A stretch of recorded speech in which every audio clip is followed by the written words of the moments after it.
So firstly, I know she likes treats, so I'm gonna give her peanut butter lick-a-mat here, as requested by Heather, because there's no such thing as calories. Always use your treats and have food as an extraction when you can. I will say I start my exam with particularly touching the trunk of a dog because this is their least sensitive part.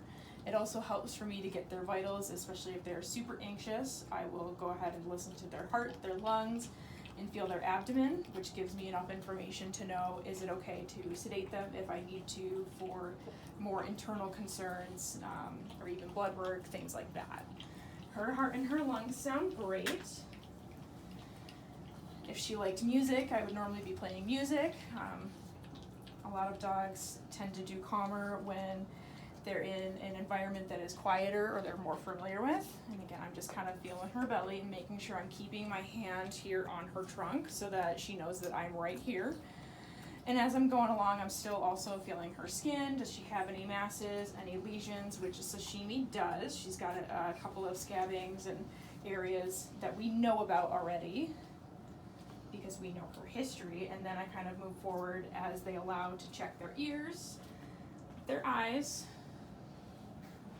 and lastly their mouth. Generally the teeth, the mouth, and sensitivity, especially in our brachycephalic breeds, can also be very sensitive because they don't like a lot of hands in their face.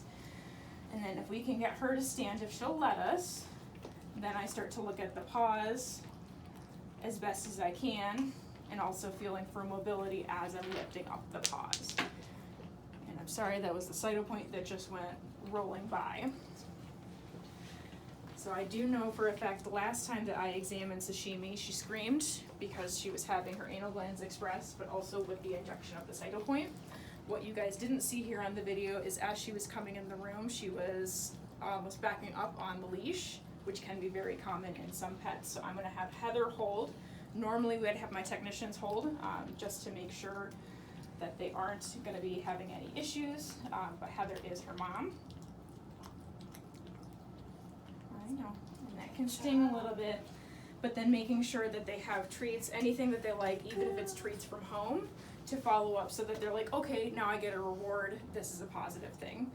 A lot of times I do tailor my appointments to what their behavior is like and all the certain signs that they're showing. So signs to look for would be if you're seeing the whites of the eyes and they're kind of giving you like a side eye, if their ears are pinned back, if she stops eating, stops breathing or is holding her breath, or she has very tight body posture, so they're almost like a hunched appearance. And certainly there are scales that I can easily print out for anybody to show what signs specifically to look for. Otherwise, she is all set. We're just here letting her eat and enjoy her treats. She's getting pets from mom, and then she's done. Good girl. That's it, you can pause it now.